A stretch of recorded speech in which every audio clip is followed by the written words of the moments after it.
Ассалаумағалейкум, құрметті қазақ елі. Менің есімім Азамат. Ал бұл менің сүйікті жарым Таңшолпан. Біз мақсаты мен арманы көп жас отбасымыз.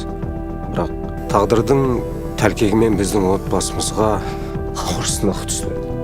Ол сынақтың аты 4-ші стадиядағы.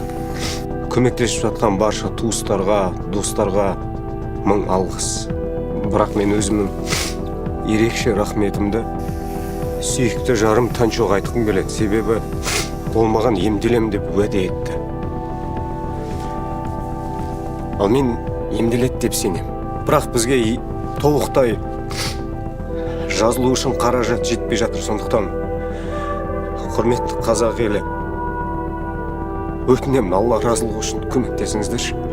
Бізде басқа жас отбасылар секілді бақытты ғұмыр кешкіміз келеді. Көмектеріңіз үшін рахмет. Бізде басқа жас отбасылар секілді бақытты ғұмыр кешкіміз келеді.